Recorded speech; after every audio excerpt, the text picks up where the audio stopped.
지난번 설교에서 시작 부분에서 이해한 것 같이 히브리서는 초대교회의 고난과 핍박 속에서 힘들어하는 신앙인들을 격려하기 위해서 준 편지입니다. 신앙생활에서 가장 어려운 부분은 잘 믿고 헌신하고 열심을 내는데도 신앙생활이 기대와 다르고 보상이 없고 고통스럽다는 현실입니다. 이 문제에 대하여 우리가 가지는 일반적인 답은 잘 견뎌, 열심히 기도해 하는 모호한 답 외에 방법이 없습니다.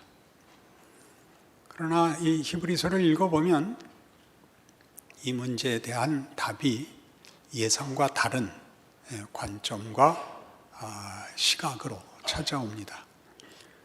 너희가 얻은 구원이 그 답이다. 고난과 고통과 우리가 이해할 수 없는 현실에 대한 답이다.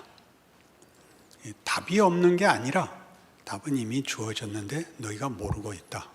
그걸 살아내지 못하고 있다. 그렇게 얘기하는 셈입니다. 그래서 우리 기독교 신앙은 예수를 믿는 것입니다. 그렇죠? 예수로 말미암은 구원이고 그 언제나 중심에 모든 조건에 예수가 주인공인데 우리는 믿음에 더 초점이 많이 가 있습니다. 잘 못 믿어서 어려움이 생기는 것 같고 믿음이 없어서 고통이 오는 것 같이 내 쪽에서 해결책을 만들어내야 된다고 생각을 하고 성경은 사실 그 반대로 얘기하고 있습니다. 예수가 다 했다라고 얘기합니다. 그 다 했다가 우리에게는 현실적으로 납득이 되지 않는 이 갈등을 이제 히브리서에서 풀어내는 것입니다. 예수님은 천사와 다르다. 이렇게 얘기하는 것이 시작입니다. 오늘 본문에도 언제 하나님이 천사들에게 쟤는 내 아들이다 이렇게 특별한 지위를 준 적이 있느냐 이렇게 얘기하는 것은 예수에게 특별한 지위를 줬다는 얘기가 아니라 예수님은 특별한 자다 그런 얘기입니다. 천사 중에 하나가 아니고 내 아들. 유대인들에게 아들이라는 말은 아버지와 동등한 신분과 지위와 존재라는 뜻입니다.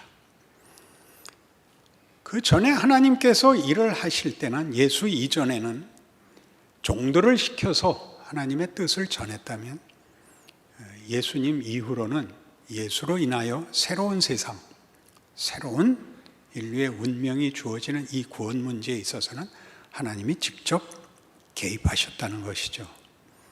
하나님이 직접 개입하셨다는 건 뭐가 다르냐?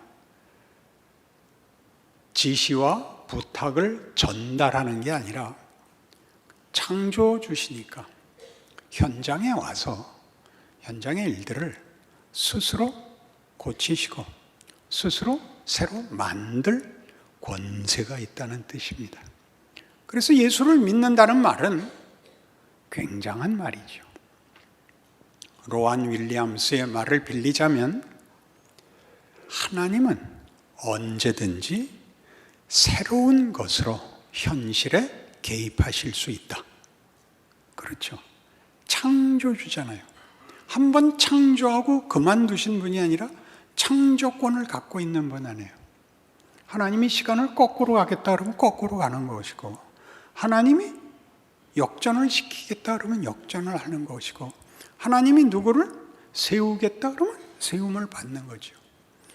이것은 한나의 기도에도 나오고 드보라의 기도에도 나오고 마리아의 기도에도 나왔던 하나님의 반전에 대한 성경의 일관된 주장입니다. 우리가 놓치고 있는 것이죠.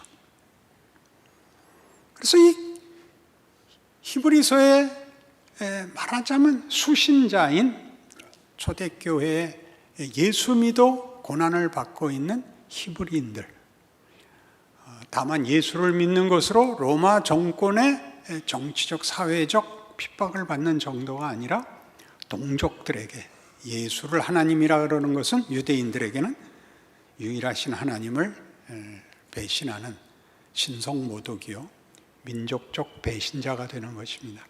이중고를 겪고 있죠. 그들에게 그들의 고난과 현실에 대한 답을 뭘로 주느냐 하면 예수를 믿는다는 게 무슨 뜻인지 아냐, 예수가 누구인지 아냐, 이렇게 답을 내고 있는 것입니다. 그래서 우리는 구원 문제를 우리가 다 알고 있다고 생각하는 문제를 좀 더 히브리서를 하는 바람에 더 깊이 현실의 답이 되는 내용을 찾아가 봐야 하겠습니다. 로마서 3장으로 갑니다.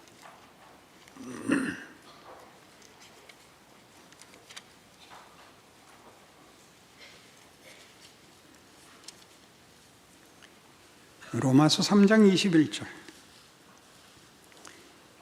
이제는 율법에 하나님의 한 의가 나타났으니 율법과 선지자들에게 증거를 받은 것이라. 곧 예수 그리스도를 믿음으로 말미암아 모든 믿는 자에게 미치는 하나님의 의인이 차별이 없느니라. 모든 사람이 죄를 범하였음에 하나님의 영광에 이르지 못하더니 그리스도 예수 안에 있는 속량으로 말미암아 하나님의 은혜로 값없이 의롭다 하심을 얻은 자 되었느니라. 이 예수를 하나님이 그의 피로써 믿음으로 말미암는 화목제물로 세우셨으니 이는 하나님께서 길이 참으시는 중에 전에 지은 죄를 간과하심으로 자기의 의로우심을 나타내려 하심이니 곧 이때에 자기의 의로우심을 나타내사 자기도 의로우시며 또한 예수 믿는 자를 의롭다 하려 하심이라. 예수로 말미암는 구원. 율법에 하나님이 더 이제 첨가한, 더 베푸신 하나님의 은혜, 예수입니다. 율법은 잘 아시는 대로 잘잘못의 문제였습니다. 잘하면 복받고 못하면 벌받는 것이 율법이었고, 이제 예수는 거기서 하나 더 가는 겁니다. 은혜입니다. 이 은혜로 죄인을 구원하는 것이죠. 잘못한 자들에게 잘못한 벌 대신 잘해야 받는 것보다 더 큰 무엇을 주는 것, 그것을 성경에서 뭐라고 얘기하냐면 구원이라고 얘기합니다. 근데 그 구원은 죄 지은 자들이 받는 벌에서 면제를 받는 게 아니라 여기 23절에 나오는 것 같이 모든 사람이 죄를 범하였으며 하나님의 영광에 이르지 못하기 때문에 구원이 주어지는 겁니다. 지은 죄, 부정적이고 소극적인 의미에서 죄를 논하지 않고 긍정적이고 적극적인 면에서 죄를 논합니다. 흠이 있고 잘못한 것을 체크하는 것으로 죄가 등장하는 것이 아니라 영광되고 놀랍고 기쁜 것으로 가지 못한 것으로 죄를 정의합니다. 그러니까 다시 말해서 죄를 안 짓는 문제가 아니라 죄가 가로막고 있는 걸 넘어서서 창조에서 목적한 자리로 가야 되는 걸 못 갔던 문제로 죄를 다루지, 죄를 잘잘못해서 잘못하지 않는 것으로 막아놓는 한계로 보질 않습니다. 못 알아듣는 얼굴. 그래서 이 일은 율법이 아니고 하나님께서 반전을 만들어내신 파격적인 어떤 일입니다. 그걸 믿음이라고 얘기합니다.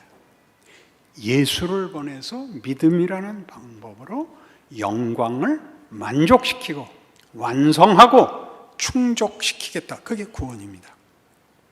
잘잘못이 아무 상관없다. 그렇게 얘기하는 것 아닙니다. 우리는 죄가 무엇이었는지 알았습니다. 하나님과 분리되면 우리가 할 수 있는 것은 가치 있는 일이나 감사한 일이나 영광된 것이 없다는 걸 보았습니다. 기껏 구원이 옛날에 지은 죄가 씻음을 받아서 다시는 죄 짓지 않고 사는 데 매여 있는 정도로, 그 정도로 하나님의 아들이 온 것이 아니라는 것이죠. 원래의 목적을 이루기 위하여, 영광을 완성하기 위하여, 영광을 우리에게 성취하기 위하여 주께서 오신 것입니다. 믿음이라고 얘기합니다. 그건 은혜입니다.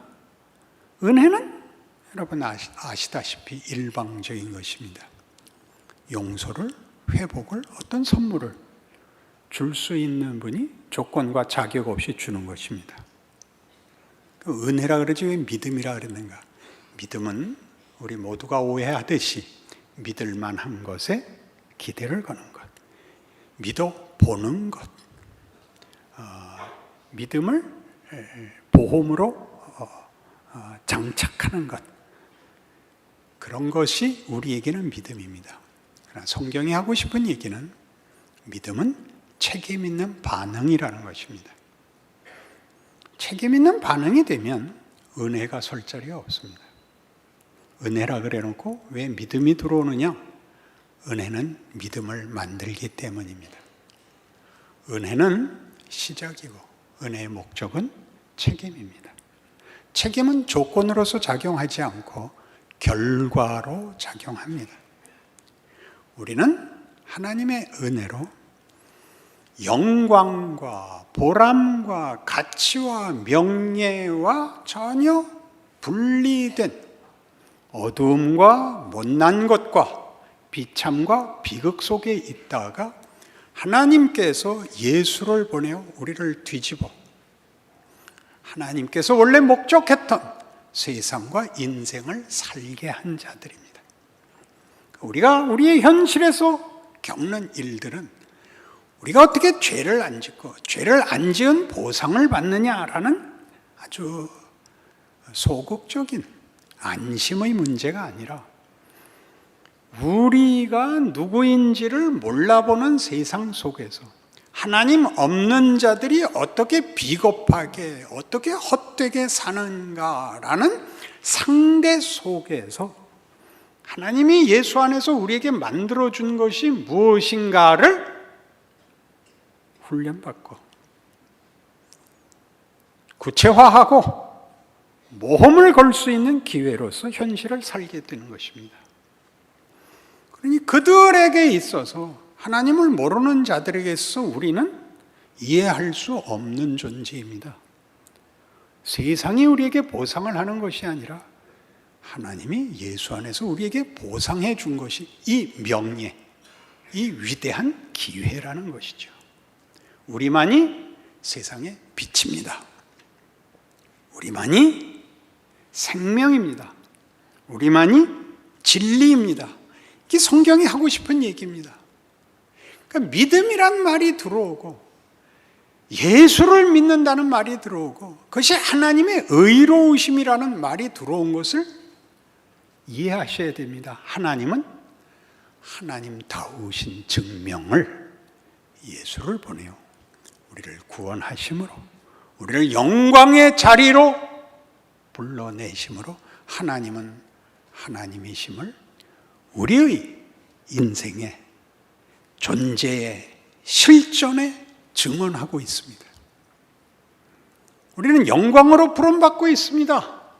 그걸 우리가 매일 해서 은혜가 우리에게 허락한 기회 속에서 책임 있는 자로 실력을 쌓아나가는 나날들로 되어 있어서 좋은 학교 다닐수록 공부가 힘든 것처럼 제일 좋은 방법은 학교를 안 가면 최고인 것이죠. 톰 소야가 제일 부러워하는 사람은 허클베리 핀이 되는 것입니다. 여길 모르니까 호크도 풀고 단추도 풀고 책가방 손잡이 띄어서 옆구리에 끼고 모자 찢어서 꿰매서 쓰고 왜 그랬어요? 공부는 힘들고 그 명예는 모르고 가긴 가야겠고 지랄을 떨어서 시간을 죽이는 거죠. 이제 다시 고등학교를 다니면 어떻게 하겠습니까? 가장 단정히 입는 것이 가장 명예로운 것이었습니다. 하나님이 이 과정을 겪게 합니다. 네가 해봐라. 네가 못났던 과거가 너한테 큰 교훈이 되고 네가 훌륭해지는데 손해보지 않는 추억이 될 것이다. 이게 인생입니다. 모범생들은 자기네가 훌륭한 줄을 모릅니다. 상대적 우월감만 갖고 있습니다. 뭐요? 석차 외에 자랑이 없습니다. 그때는 그것이 명예로운 것이라는 걸 알 수가 없습니다. 철없는 10대였습니다. 뭘 알겠습니까? 부모의 명령을 거역할 수 없어서 선생님을 기쁘게 해주고 싶어서 공부를 했지. 그것이 얼마나 대단한 것인가. 공부를 잘한다는 것이 얼마나 인성을 위대하게 만드는가. 인내해야 되고 성실해야 되고 훈련을 반복해야 되고 그것은 하루하루가 쌓여서 결국 1년이 된다는 걸 아는 것은 60이 넘어야 합니다. 다 후회를 하고 있지만 그 과정, 그 나이를 거치지 않은 사람은 없습니다. 그것이 일을 하게 해야 됩니다. 그것이 뭘 만들려고 준 기회냐를 그때 못 만들었지만 그 후회가 다시 돌아가서 만회하고 싶은 것으로 답이 나오는 것은 율법입니다. 그 후회가 지금을 위대하게 만들어야죠. 내가 명문 대학을 나오진 못했지만 내가 학교 떨어지고 재수한 것이 손해가 아니었어를 만들어야 될 거 아닙니까? 그게 우리의 현실이죠. 그래서 이게 하나님의 하나님 되심이 뭘 만들다고요? 그게 아들을 보내요. 우리가 회복할 수 없고 만회할 수 없고 성취할 수 없는 것을 만들도록 그 아들을 보내십니다. 그 아들이 와서 뭘 하죠? 그 아들이 오신 것만으로 이 선포를 하죠. 요한복음 3장 16절 다시 외워볼까요? 누구나 아니까 하나님이 세상을 이처럼 사랑하사 독생자를 주셨으니 이는 저를 믿는 자마다 멸망치 않고 영생을 얻게 하려 하심이라. 하나님의 선포죠. 구원은 여러분의 성취가 아닙니다. 보상도 아닙니다. 그래서 우리가 믿게 됐죠. 왜 믿었는지 모릅니다. 그러나 이제 해야 될 게 있죠. 믿게 됐잖아요. 어떻게 하다 믿게 됐지로 가지 말고 믿게 됐고 학교에 들어왔고 지금의 현실 속에서 하나님이 예수를 보내어 시작한 준 위대한 기회, 나를 영광으로 완성시키기 위하여 하신 일의 결과물인 존재를 이해해서 여러분의 인생에 예수가 오셔서 만들어낸 창조, 용서, 구원, 부활, 영광을 이루는 과정에 그 권능에 붙잡혀 있는 존재라는 걸 알고 있어야죠.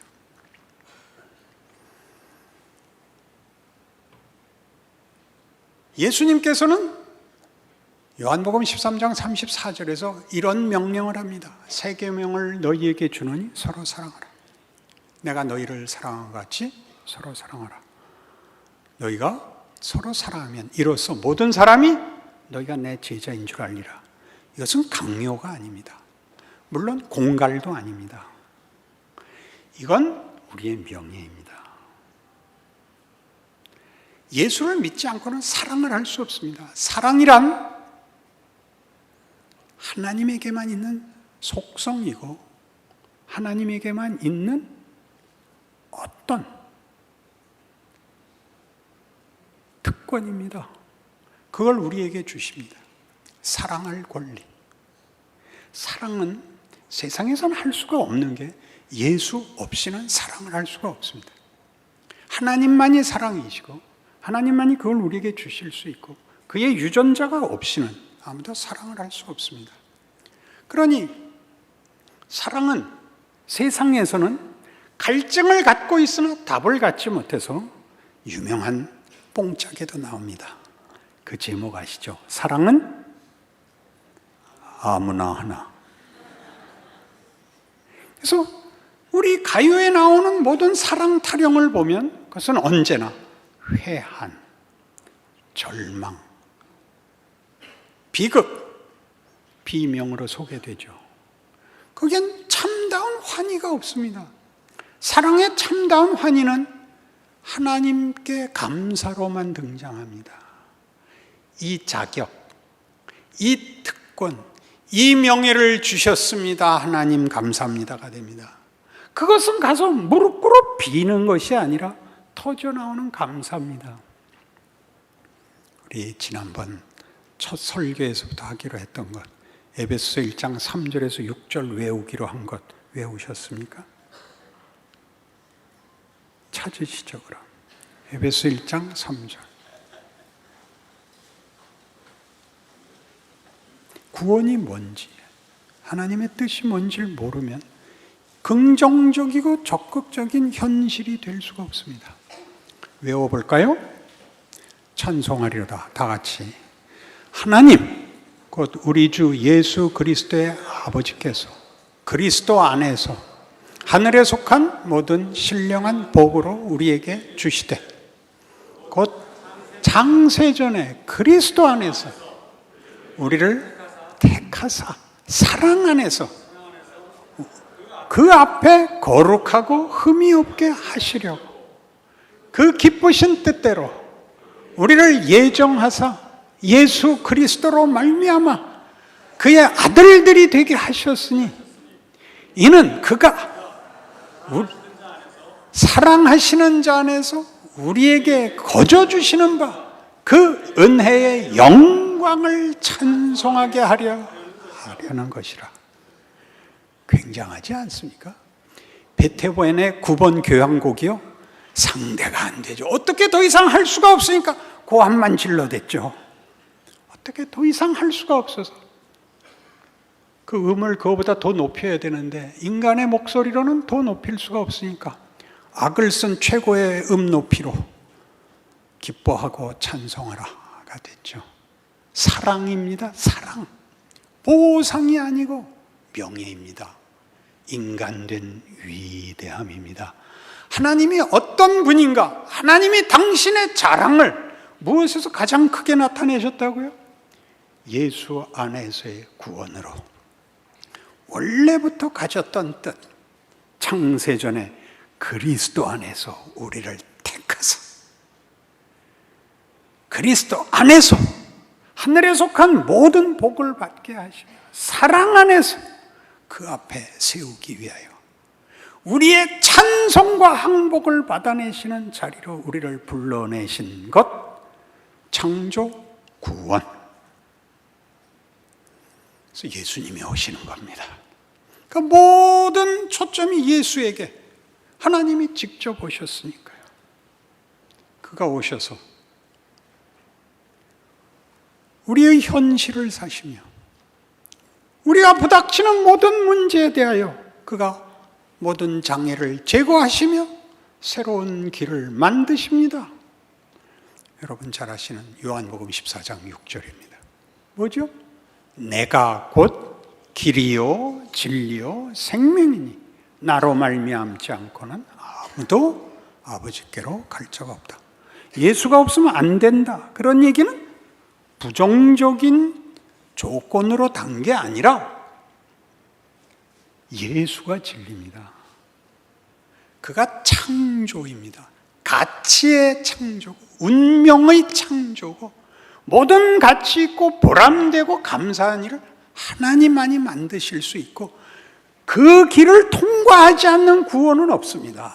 우리가 세상 사람들이 자주 이렇게 표현하는 기독교, 저 사람은 예수 안 믿어도 천당 갈 사람이야.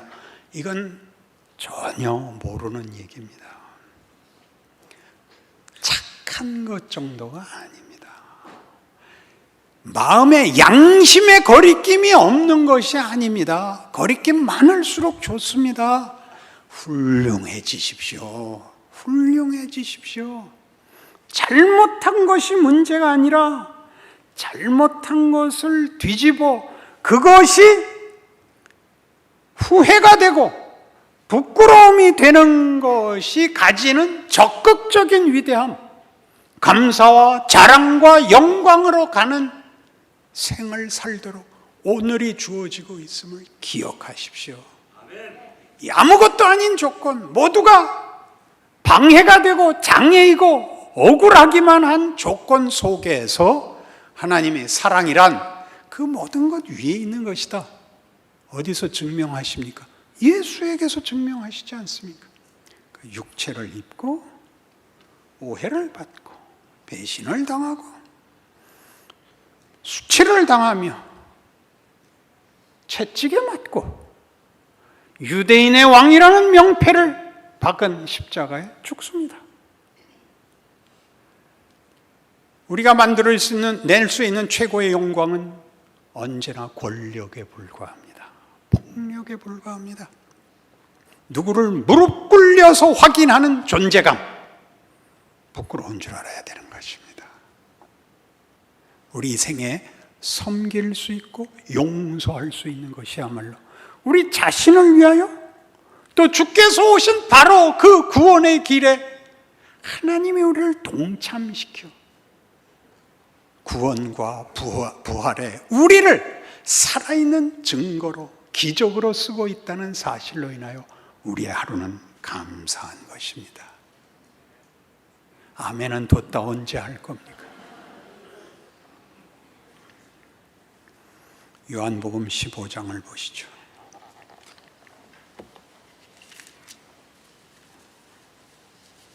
얼마나 놀라운 선언들이, 약속들이 성경에 있는가 확인하십시다. 요한복음 15장 9절입니다. 같이 읽읍시다.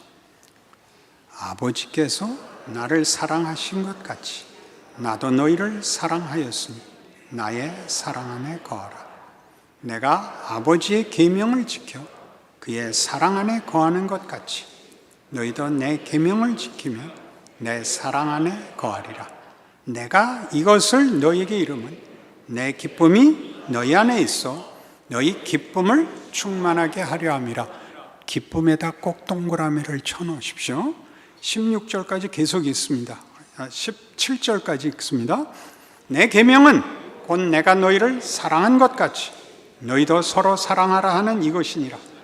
사람이 친구를 위하여 자기 목숨을 버리면 이보다 더 큰 사랑이 없나니 너희는 내가 행하는 바 행하면 곧 나의 친구라. 이제부터는 너희를 종이라 하지 아니하리니 종은 주인이 하는 것을 알지 못함이라. 너희를 친구라 하였느니 내가 내 아버지께 들은 것을 다 너희에게 알게 하였음이라. 너희가 나를 택한 것이 아니요 내가 너희를 택하여 세웠나니 이는 너희로 가서 열매를 맺게 하고 또 너희 열매가 항상 있게 하여 내 이름으로 아버지께 무엇을 구하든지 다 받게 하려 함이라. 내가 이것을 너희에게 명함은 너희로 서로 사랑하게 하려 함이라. 사랑한다는 것의 명예를 기억하십시오. 우리가 예수를 택한 것이 아니라 예수가 우리를 택했다는 것 기억하십시오. 여러분은 이미 예수를 믿고 있습니다.